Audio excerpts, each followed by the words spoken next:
오늘서부터 치료하신 하나님 여호와 라파 치유의 하나님에 대하여서 함께 창세기서부터 쭉 보려고 하게 됩니다.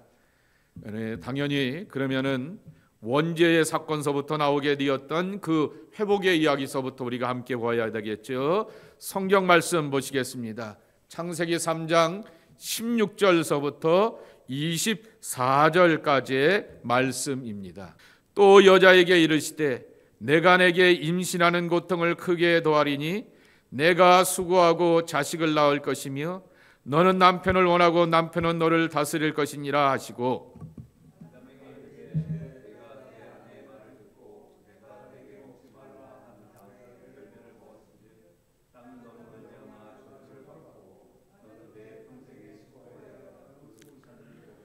땅이 내게 가시덤불과 엉겅퀴를 낼 것이라. 내가 먹을 것은 밭의 채소인즉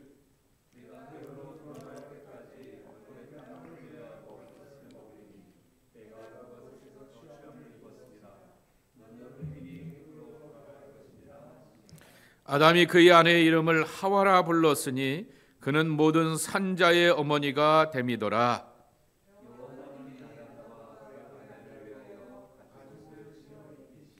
여호와 하나님이 이르시되 보라, 이 사람이 선악을 아는 일에 우리 중 하나같이 되었으니 그가 그의 손을 들어 생명나무 열매도 따먹고 영생할까 하노라 하시고,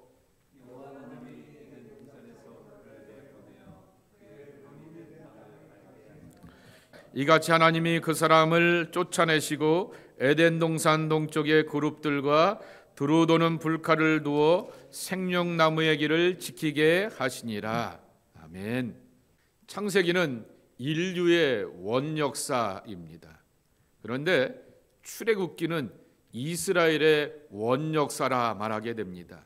그러니까 무슨 말씀이냐고 하게 되면은 창세기의 말씀을 보면서 온 세상이 어디서부터 출발하였는가라고 하는 것을 확인하게 되는 것이고, 히브리 민족이었던 이 야훼 족속 그 땅의 백성들, 아말레츠의 백성들이 자기들의 신앙 고백을 간직하게 되고, 그리고 그 하나님은 우리를 구원하시고 해방하시는 해방자 하나님이다라고 고백하게 되었던 그 자기들의 삶의 원 역사는 출애굽으로 보게 됩니다. 그래서 몇 번 소개해드렸던 것처럼 이스라엘 사람들의 초등학교 교과서에 보게 되면은 우리의 조상은 원래 이집트에서 노예였습니다 라고 출발하며 하나님의 해방과 구원을 그들의 역사의 근원으로 보게 되는 것입니다. 여호와 라파 치료하신 하나님의 그 이야기를 창세기의 말씀에서 찾는 것도 중요하고, 또한 출애굽기서부터 출발하게 되는 것도 참으로 중요하게 됩니다. 자, 출애굽기 15장 23절서부터 26절까지의 말씀을 이렇게 보도록 하겠습니다. 쓴물이 단물이 되게 하시는 하나님의 은혜가 임하게 되었는데, 쓴물을 변하여서 단물이 되게 하시는 마라의 기적과 은혜를 너무 좋은데 하나님은 거기서 끝나는 것이 아니었다라고 하는 것입니다. 그 다음에 23절서부터 26절까지의 말씀 함께 읽겠습니다. 시작. 마라에 이르렀더니 그곳 물이 있어서 마시지 못하겠으므로 그 이름을 마라라 하였더라. 백성이 모세에게 원망하여 이르되 우리가 무엇을 마실까 하매 모세가 여호와께 부르짖었더니 여호와께서 그 한 나무를 가리키시니 그가 물에 던지니 물이 달게 되었더라. 거기서 여호와께서 그들을 위하여 법도와 율례를 정하시고 그들을 시험하실세. 이르시되 너희가 너희 하나님 나 여호와의 말을 들어 순종하고 내가 보기에 의를 행하며 내 계명에 귀를 기울이며 내 모든 규례를 지키면 내가 애굽 사람에게 내린 모든 질병 중 하나도 너희에게 내리지 아니하리니 나는 너희를 치료하는 여호와임이니라. 아멘. 여기 말씀에도 분명히 있게 되듯이 하나님께서는 이 마라, 쓰다라고 하는 것이죠. 이 마라라고 하는 쓴다라고 하는 이름을 또 하나 갖고 있게 되었던 이가 있는 것을 우리는 기억하죠. 나오미가 나오미 기쁨이라 부르지 말아주세요. 나는 저 베들레헴에 오게 되었다가 남편도 있고 두 아들도 있고 그리고 며느리 하나도 이렇게 떠나보내게 되면서 고향 땅으로 돌아오게 되었던 그러한 여자입니다 라고 하면서 마라라고 불러달라라고 말하게 될 정도로 인생의 쓴맛을 보는 경우들이 우리의 삶 가운데 있습니다. 광야에서 이스라엘 백성들이 하나님의 은혜를 경험하였음에도 불구하고 그들의 가는 길 가운데서 목마름을 경험하게 되었고 오아시스를 만나게 되어서 야 여기 오아시스가 있으니 이 물을 마시면은 우리가 마실 물도 해결하게 되고 짐승들과 여러 가지 살 수 있는 기반을 얻었다라고 생각하게 되는데 그 먹게 되었던 물이 우리식으로 표현하게 되면은 석회석이 가득하게 되었던 정말 입에서 거칠거끌하게 되는 그러한 고약한 물이 되었다라고 하는 것입니다. 석회석이 가득하게 되었던 쓴물인 것입니다.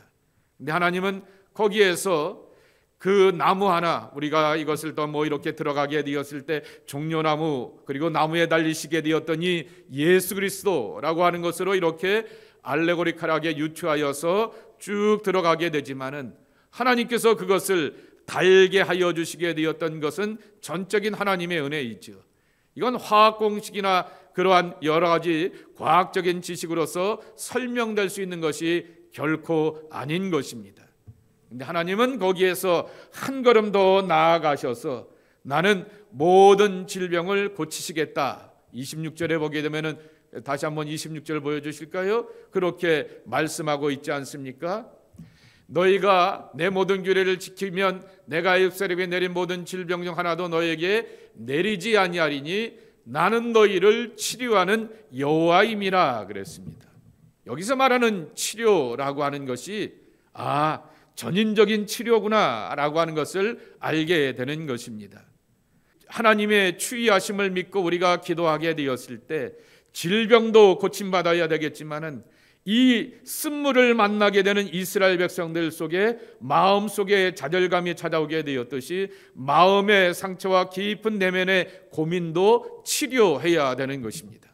쓴물을 만나게 되면서 비전을 잃어버리게 되고 아이고 다음 가는 길에는 또 어떤 장애물들이 기다릴 수 있을까?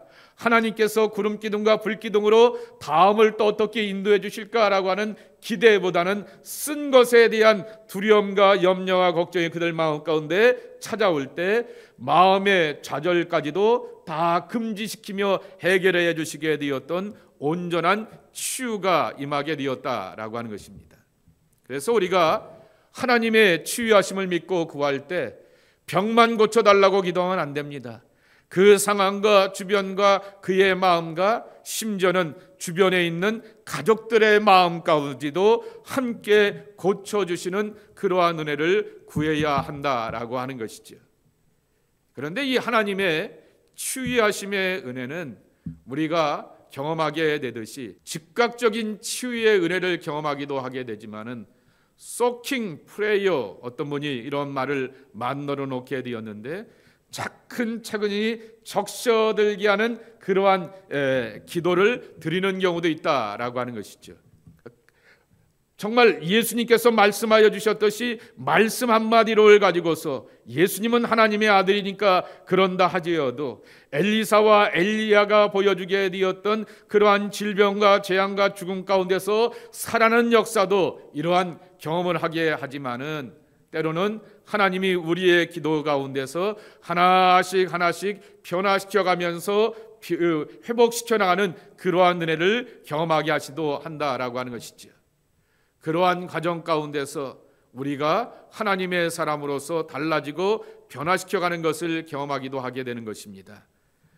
보지 못하는 사람을 향하여서 실로암에 가서 이렇게 진흙을 발라서 하게 되었을 때 깨끗하게 본 사람이 있는가 하면은 어떤 이는 같은 보지 못하는 질병을 가지고서 예수님 앞에 나오게 되었을 때 그를 위해서 안수하며 기도할 때 하나씩 사물이 보여지게 되는 그러한 과정들을 통하여서 고치는 역사도 우리는 함께 비유해 볼 수가 있습니다.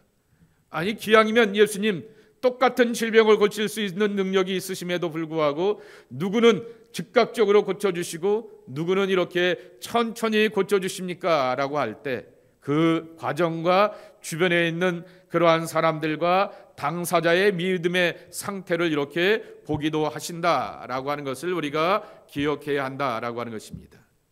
중요한 사실은 치유의 이러한 모든 과정들을 통하여서 하나님의 사랑입니다. 나는 고침받는 사람이라고 하는 것이죠. 이 고침받는 사람이라고 하는 나를 하나님의 사람으로서 살게 하는 것이고, 그리고 그 사랑이 나를 온전하게 지키시고 바르게 세워주신다라고 하는 것을 경험하게 하는 것입니다. 그러기에 예수님의 구원은 전인적인 구원이고요, 예수님의 구원은 온전한 치유로 이어지게 된다라고 하는 것입니다. 이것이 여호와 라파, 치료하시는 하나님에 대한 서두의 말씀이라고 하는 것입니다. 오늘 본문을 보시게 되면은 첫 번째 인간의 타락을 감싸 안으시는 하나님이라고 하는 것이죠. 오늘의 말씀을 보시게 되면은 아담과 하와가 뱀으로 가장되게 되었던 사단의 유혹을 받게 되면서 하나님처럼 되고 싶게 되었고, 하나님의 세계에 들어가려고 하게 되었고, 하나님께서 명령하시게 되었던 정언 명령, 인간은 명령을 받는 존재라고 하는 것입니다. 매일 성경이 신명기입니다. 신자가 반복될 신자이기도 하고요, 거듭될 신자이기도 한 것이죠. 그리고 두 번째 신자라고 하는 그러한 말도 되기도 합니다. 라틴어로서 신명기는 광야에서입니다. 광야에서 뭐가 필요하냐라고 하게 되면은 신명기, 반복되는 말씀, 했던 말씀 또 그 말씀. 그래서 신명기 3장서부터 30장까지는 했던 말씀 또 말씀, 그 말씀이 되는 반복되는 말씀이 쭉 이어져 오게 되는 것입니다. 우리식으로 표현하게 되면은 귓딱지가 아프도록 그렇게 반복되어서 하나님께서 반복하여서 이스라엘 백성들에게 말씀하시게 되는 것은, 인간은 명령을 받는 존재이지 내가 누군가를 향하여서 명령하고 조종하고 움직일 수 있다라고 하여서, 지위가 있고 권세가 있고 돈이 있다고 하여서 부린다라고 하여서 마음대로 하다라고 하게 되었을 때는 하나님 앞에서 언제든지 그렇게 그 삶이 판단받는다라고 하는 것을 말하게 됩니다. 그리고 그것이 바로 타락의 시작과 출발이 되는 것을 알게 되는 것이죠.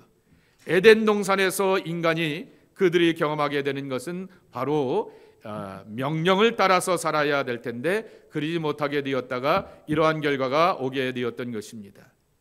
그리고 그 하나님과의 멀어짐의 결과는 수치와 부끄러움입니다.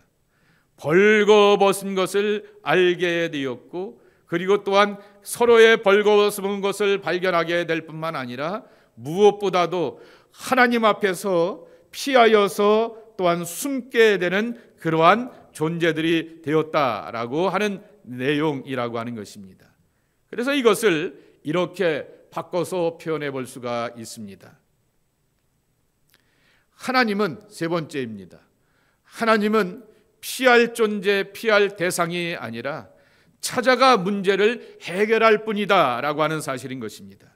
그런데 아담과 하와는 자기들의 실수와 허물과 어떠한 현상과 결과를 보게 되고, 이거 참 우리가 하나님 앞에 잘못했고 실수했구만 이라고 하는 것을 깨달아 알게 되었고, 이미 동산에서 낙원에서 하나님과 거닐면서 하나님의 성품과 마음을 알았다라고 한다면은 이거 받아주지 않으실까?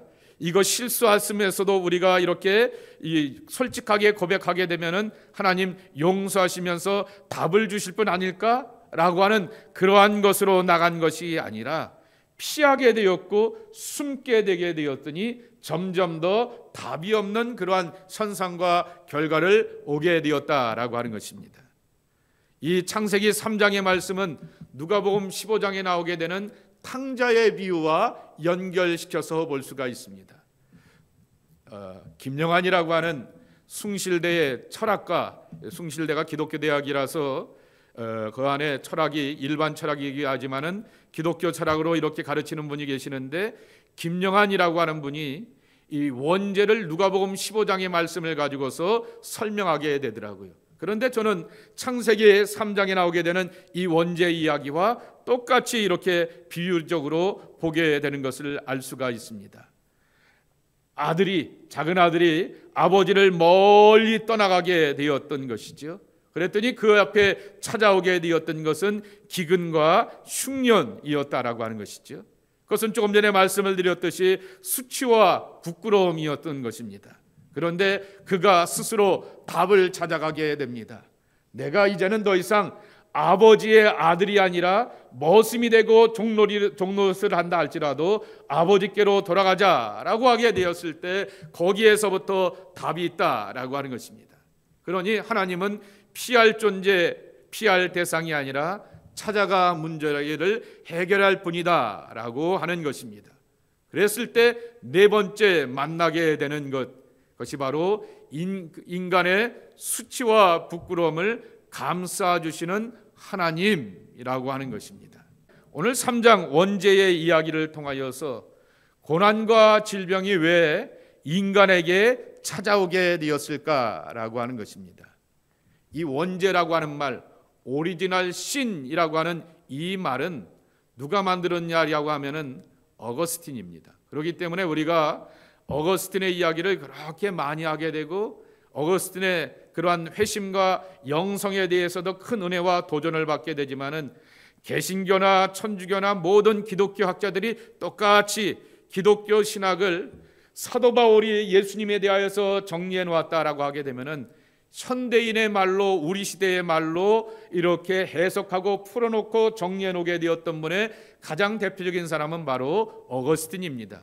삼위일체 하나님에 대한 교리도, 그리고 원죄에 대한 교리도, 성경에 보게 되면은 인간의 오늘 말씀에는 첫 타락에 대해서 말하게 되었는데 이 첫 타락을 어거스틴이 원죄라고 이렇게 부르게 되었다라고 하는 것입니다. 그래서 나중에 여기 뒤에도 있는 것처럼 인간은 죄를 짓지 아니할 수 없다라고 하는 유명한 그의 표현이 있게 되는데요. 이따가 보도록 하겠습니다.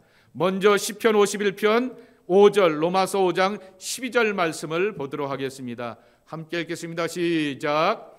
내가 죄악 중에서 출생하였음이며 어머니가 죄 중에서 나를 잉태하였나이다.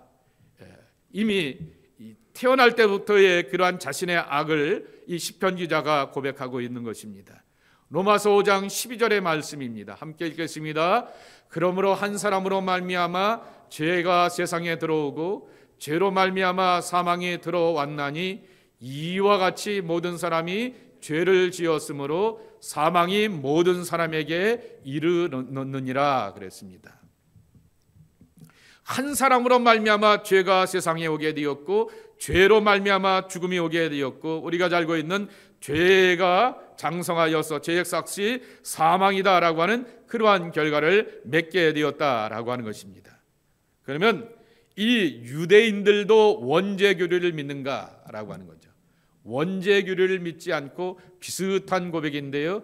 인간의 부패함, 전적인 타락에 대해서만을 강조하게 되고 우리는 원죄 교리를 믿는 만큼 뭘 믿겠습니까? 그리스도의 속죄에 대한 신앙의 고백을 단호하고 분명하게 되는데 인간은 타락하였다라고 하는 창세기의 이야기를 통하여서 부패한 것을 강조하게 되지만은 메시아를 대한 그러한 희망과 꿈은 새로운 세계와 새로운 미래에 대한 도래이지 속죄함의 은총으로 이어지지를 않는다라고 하는 것을 알게 되는 것입니다.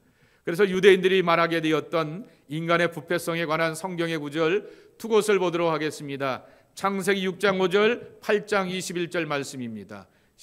여호와께서 사람의 죄악이 세상에 가득함과 그의 마음으로 생각하는 모든 계획이 항상 악할 뿐임을 보시고, 이게 창세기 6장 5절의 말씀입니다.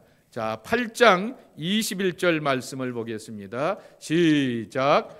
여호와께서 그의 한계를 받으시고 그 중심에 이르시되 내가 다시는 사람으로 말미암아 땅을 저주하지 아니하리니 이는 사람의 마음이 계획하는 바가 어려서부터 악함이라. 내가 전에 행한 바 같이 모든 생물을 다시 멸하지 아니하리니. 네, 노아의 홍수 사건 이후에 다시는 이렇게 땅을 저주하지 않고 심판하지 않겠다라고 말씀하시면서 왜 그렇게 땅을 심판하게 되었는가라고 하는 것을 사람이 어려서부터 그 마음이 악하다라고 이렇게 정의하고 있는 것입니다. 자, 기독교인들의 똑같은 신앙 고백인데요, 그것은 바로 육적인 부패가 마음의 부패, 사회의 부패, 삶의 부패로 나타난다라고 하는 것입니다. 자, 이 어거스틴이 하게 되었던 이중부정은 뭐죠? 강한 강조 아니겠습니까? 이 유명한 선언인데요, 함께 읽어보도록 하겠습니다. 시작. 인간은 죄를 짓지 아니할 수 없다. 이 부정의 부정을 이렇게 강조하게 되면서 인간은 원래 죄 짓는 존재야 라고 하는 것을 어거스틴이 이렇게 강하게 강조하게 되었다라고 하는 것입니다. 이 죄로 인하여서 우리의 육신의 질병도 오게 됩니다. 상당수의 이 육체의 질병 가운데 상당수가 마음의 아픔과 삶의 환경의 어려움으로 오게 되는 경우들이 많이 있는 것을 보게 됩니다. DNA가 문제일 경우가 있게 되어서 집안의 유전자들이나 개인이 태어날 때 유전자적인 그러한 질병과 재앙을 갖고 오는 경우들도 있게 되지만은, 그러나 상당수를 우리가 보게 되었을 때 이 속과 영혼의 문제인 것을 보게 되는 것이죠. 그래서 저는 안팎의 타락과 부패가 우리 앞에 고통과 아픔을 낳게 한다라고 정리하고 싶습니다. 자, 로마서 6장 23절입니다. 죄의 싹은 사망이요 하나님의 은사는 그리스도 예수 우리 주 안에 있는 영생이니라. 사도 바울이 분명하게 말하죠. 사망만을 말하는 것이 아니라 그리스도 안에서의 영생도 소개합니다. 고린도전서 15장 56절, 사망이 쏘는 것은 죄요 죄의 권능은 율법이라 그랬습니다. 야고보서 1장 15절입니다. 욕심이 잉태한즉 죄를 낳고 죄가 장성한즉 사망을 낳느니라 그랬습니다. 이처럼 우리가 죄로 인하여서 사망에 이르게 되는 질병과 고통과 연약함을 경험하게 되는 것이죠. 육체적인 삶의 부정적인 결과들을 이 죄 가운데서 맺어가게 되는 것입니다. 이것만으로 끝나는 것이 아니라 하나님과의 분리입니다. 우리는 하나님의 형상대로 창조되었던 그 요한에슬레의 표현대로 한다고 하면은 영광을 덧입을 존재인데, 그러지 못하게 이렇게 죄로 인하여서 멀어지게 되었던 것인데, 그리스도께서 이것을 해결해 주셨지만은 그리스도 없는 인간의 모습을 로마서 3장 23절에 이렇게 소개하고 있습니다. 모든 사람이 죄를 범하였음에 하나님의 영광에 이르지 못하더니. 그래서 죄에는, 원죄에는 후유증이 있다라고 하는 것입니다. 왜 오늘 이 치료하신 하나님의 이야기를 하면서 원죄 사건을 먼저 보는가라고 하는 것이죠. 죄의 후유증, 죄의 부정적인 현실, 죄의 부정적인 결과들을 우리가 접하고 있기 때문이다라고 하는 것입니다. 첫 번째, 죄의 후유증이 뭘까라고 하는 것입니다. 그것은 바로 하나님과의 소통입니다. 하나님의 임재, 아담과 하와가 경험하게 되었듯이 3장 8절의 말씀입니다. 읽겠습니다. 시작. 그들이 그날 바람이 불매 동산에 거니시는 여호와 하나님의 소리를 듣고 아담과 그의 아내가 여호와 하나님의 낯을 피하여 동산 나무 사이에 숨은지라 그랬습니다. 낯, 다른 말로 표현하면 뭐예요? 올해 우리 교회 표가 뭡니까? 쉽게 표현하면은 얼굴과 얼굴을 서로 마주 볼 때 얼굴 공동체입니다.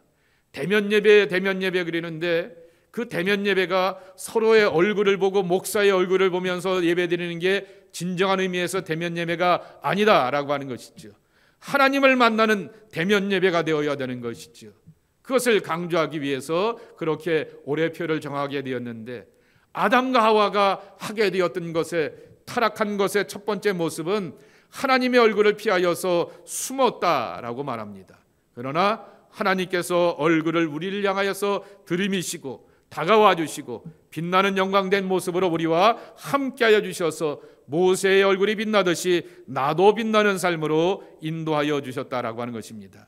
두 번째로는 삶의 질서, 즉 창조하신 그러한 창조 질서가 타락하고 왜곡되었다. 이것을 쉬운 말로 저주받았다라고 말하게 됩니다.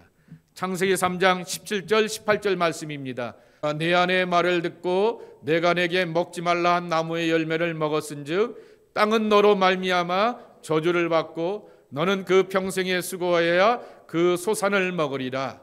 땅이 내게 가시덤불과 엉겅퀴를 낼 것이라. 내가 먹는 것은 밭의 채소인즉. 그랬습니다. 첫 사람들에게 있어서 먹어야 되는 것은 소나 양이나 돼지고기가 아니었습니다. 맛있는 그러한 고기들이 아니었던 것이지요.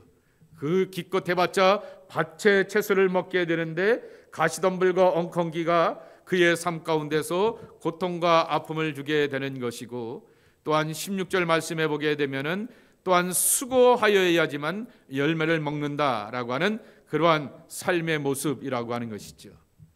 에덴 동산에서 한 가지만 잘 지켜나가게 되면은 원하는 것은, 뜻하는 것은, 마음 먹은 것은 다 이룰 수 있는 그러한 삶이 이렇게 고통의 삶으로서 이어지게 되었다라고 하는 것입니다. 세 번째입니다. 이것은 소외입니다. 이것을 고립이라 말할 수도 있고요, 소외라 말할 수도 있는데요, 하나님으로부터 소외되게 되었고 이웃으로부터 소외되었다라고 하는 사실인 것입니다.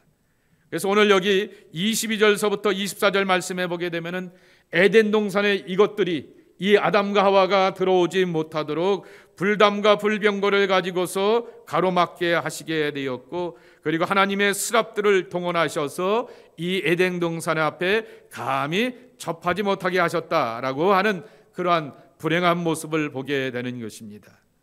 그리고 스스로가 그렇게 고립과 소외됨을 자초하게 되었던 것이죠. 그리고 인간이 둘밖에 없는데 서로의 실수와 허물을 향하여서 서로에게 전가합니다. 당신이 지어주게 되었던 이 여자가 나에게 이렇게 하게 되었고요, 저기 있는 당신의 피조물이었던 뱀이 나에게 이러한 유혹을 하게 되었습니다 라고 하면서 자기와 이어지게 되고 더불어 살아가야 될 소중한 남편과 아내 사이 가운데서 탓하는 그러한 문화를 만들어 놓게 됩니다. 그리고 또한 짐승과 더불어서 살아가지 못하게 되고 비난하고 정죄하게 되는 그러한 모습으로서 살아가게 되는 것이죠. 네 번째, 어떤 결과를 나타나게 되었냐라고 하게 되면은 자기 정체성의 왜곡입니다. 오늘날에 와서 우리가 이것을 특별히 이 성과 연관시켜서 보게 되면 참 좋을 것 같습니다. 이 동성애가 이렇게 만연한 시대 가운데서 우리가 살고 있게 되는데, 하나님께서 아담과 하와를 지어 주셨다 그랬습니다. 오늘 20절 말씀에도 보게 되면은 아담은 아내의 이름을 하와 생명이라 이렇게 이름을 부르게 되었고, 뼈 중에 뼈, 살 중에 살이라고 이렇게 고백하게 되면서 소중한 그러한 지체로서 여기며 살아야 되는구나 라고 하는 것을 깨닫고 알게 되었는데, 아내로서, 여자로서, 이성으로서 만족하는 것이 아니라 동성으로서 만족하려고 하게 되었던 오늘 우리 시대의 이 왜곡되는 모습들 우리가 지켜보게 되는 것이죠. 그것이 가장 대표적인 자기 정체성의 왜곡이라고 하는 것입니다. 왜냐고 하면은 먹는 것, 잠자는 것, 그리고 성적인 욕구라고 하는 것은 인간의 기본적인 욕구인데 이것이 벌써 이렇게 왜곡되었다라고 하는 것입니다. 그럼에도 불구하고 오늘의 말씀을 보면서 우리가 희망을 얻는 것이 하나 있습니다. 21절 말씀이 있는데 오늘의 말씀의 결론이기도 합니다. 가죽옷을 입히시는 여호와 하나님이라고 하는 것입니다. 여러분 여쭤볼게요. 가죽옷을 입히려고 하면은, 오늘 또 공교롭게 장로님이 가죽옷을 입으셨는데, 그 가죽옷을 입으시려고 하면은 그 대신 누가 하나가 어떤 가죽이든지, 그게 무슨 가죽인지는 잘 모르겠는데 가죽 하나가 이렇게 짐승 하나가 죽어야지 가죽이 나오겠죠. 이 가죽옷을 입히셨다라고 하는 얘기를 이렇게 읽을 때마다 저는 눈물이 이렇게 나기도 하고 감격스럽게 하게 됩니다. 하나님이 먼저 생명에 손을 대신 거죠. 가죽이 그냥 가만히 있는데 가죽이 이렇게 벗겨져서 나옵니까? 옷이 만들어집니까? 가죽옷을 하나 만들려고 한다고 하면은 어떠한 생명 하나를 정리했을 것이다 라고 하는 것이죠. 유대인의 문화를 생각하게 되고 중동의 문화를 생각한다라고 하게 되면은 양을 생각하게 될 것이고, 그리고 요한이 말하게 되었던 세상죄를 지고 가는 하나님의 어린 양을 우리는 떠올리면서 연상시키면서 고백하게 될 것입니다. 결국 하나님께서 먼저 생명을 접하시게 되었고, 그 생명을 뒤로하게 되면서 그 가죽을 가지고서 아담과 하와의 부끄러움과 수치를 덮어주시고 감싸주셨다라고 하는 것이죠. 그리고 가죽옷을 입히셨다라고 하는 그 말씀의 의미와, 그리고 또한 그와 반대되게 되는 무화과 나무 잎을 가지고서 자기들의 부끄러운 부분을 가렸다라고 하는 부분은 엄청난 차이가 있는 것이죠. 나뭇잎으로 며칠이나 갈까라고 하는 것이죠. 그러나 가죽옷으로 이렇게 그것을 가리게 되었다라고 하는 얘기는 잘 돌보고 관리하게 되었을 때 오랫동안, 또한 한평생 살아가는 동안에 이루어질 수 있는 그러한 모습도 된다라고 하는 것으로서 함께 비교할 수도 있는 것입니다. 결국 먼저 우리에게 필요한 것은 죄의 용서라고 하는 것입니다. 에덴 동산에서 이들이 쫓겨나게 되었지만은, 그러나 하나님께서 지어놓으시게 되었던 하나님의 형상으로 지음받게 되었던 이 인물들이기 때문에 니들 동물들하고 살면서 한번 피나게 싸워보고 살아봐라고 하면서 그렇게 세상으로 내보내신 것이 아니라, 먼저 가죽옷을 입혀주시면서 그들이 마음속에 갖고 있고 그들의 자아 속에 형성되게 되었던 수치와 부끄러움에 대하여서 덮어주시고 감싸주시게 되었던 내적인 치유가 있었다라고 하는 것입니다. 그러니 그러한 삶 가운데 나가서 농사도 짓고 사냥도 하고 세상 속에서 살아갈 수 있는 삶의 활동들, 사회적인 영위를 할 수 있는 그 삶으로서 인도하게 되었다라고 하는 것을 배우게 되는 것이죠. 이것을 또 바꿔서 표현하게 되면 제가 설교 때 잘 쓰는 표현입니다. 덧입는 은혜입니다.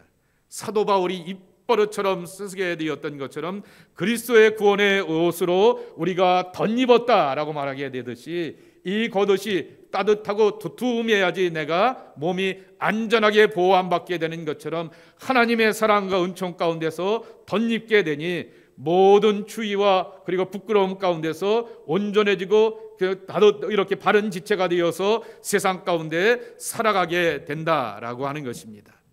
그래서 이렇게 제가 정의해 보았습니다. 옷이 날개가 아니라 뭐라고요? 옷이 구원이다 입니다.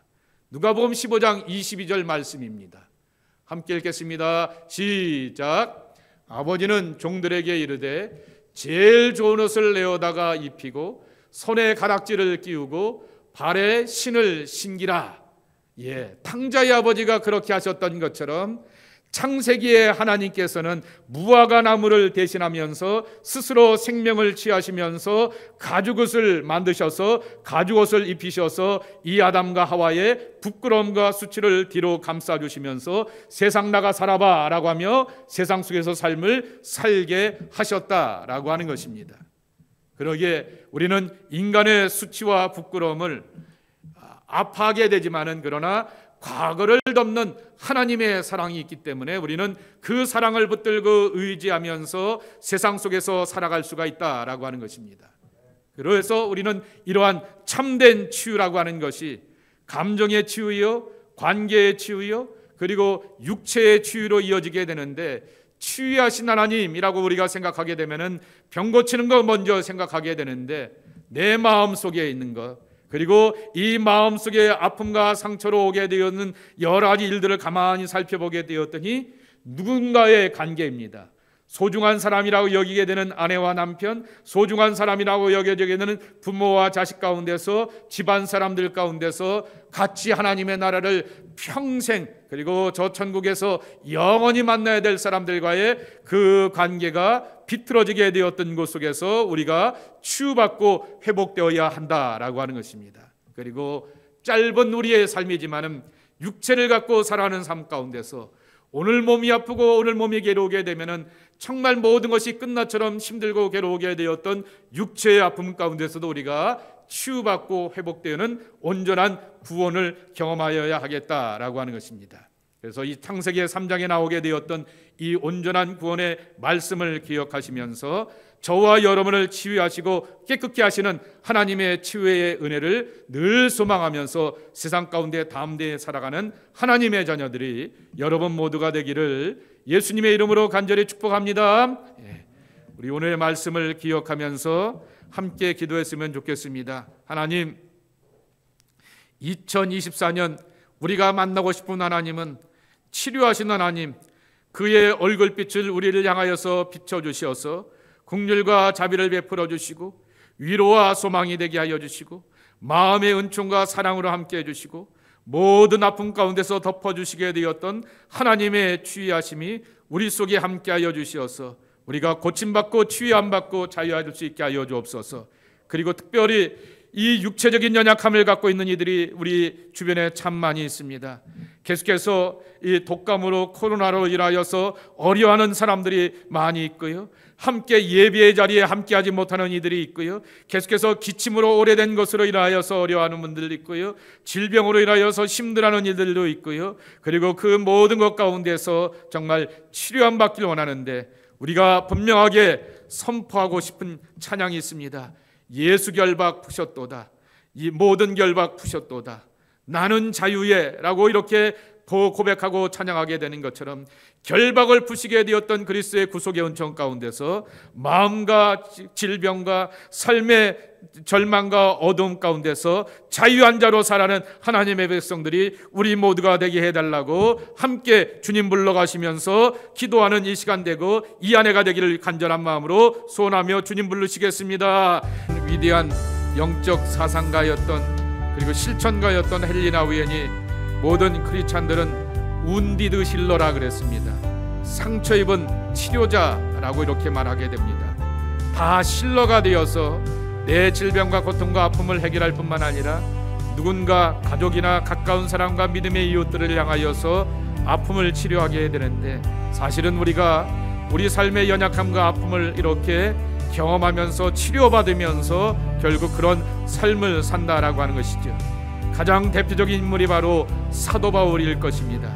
자기 몸에 가시가 떨어지길 원하게 되었지만은 하나님은 다른 것은 다 해결해 주시고 은혜 주시고 응답도 주셨는데 그것은 감직하면서 누군가의 재앙과 귀신 들림에 대하여서도 담대히 선포하면서 깨끗하게 고칠 수 있는 하나님의 힐러가 되었던 것을 기억합니다.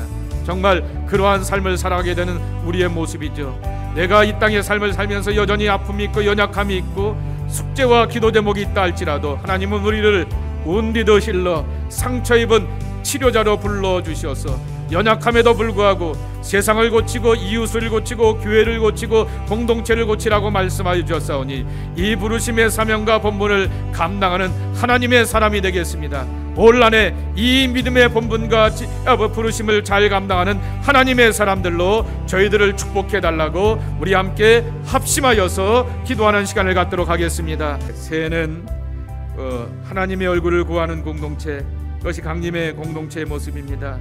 교회가 대면 예배를 드릴 때 그 대면은 얼굴을 보는 예배, 그래서 오프라인 예배, 현장 예배라고 말하며 그것을 한국말로는 대면 예배, 서로의 얼굴을 보며 예배하고 목사의 얼굴을 보고 성가대의 얼굴을 직접 보고 찬양하고 예배하고 찬양팀과 더불어서 예배한다. 그래서 대면 예배입니다. 근데 목사를 보고 찬양팀을 보고 찬양대를 본다고 구원받습니까? 하나님을 만나야지 우리가 구원받고 은혜받고 소망으로 살아갑니다. 주여, 올 한 해는 진정한 의미에서 강림교회가 대면 예배를 드리는 교회가 되게 하옵소서. 모든 예배 가운데서 정말 하나님을 만나는 그러한 역사가 임하게 하여 주옵소서. 우리 함께 간절한 마음으로 기도해 주시고 올 한 해 드려질 모든 교회 예배과 사역 가운데서 하나님 만나는 기쁨으로 하나님의 거룩한 임재 가운데서 생명과 은혜로 나가는 귀한 예배와 사역과 모든 모임이 될 수 있도록 축복해달라고 간절한 마음으로 올 한 해를 위해서 기도하고 자유롭게 기도하고 헤어지시도록 하겠습니다.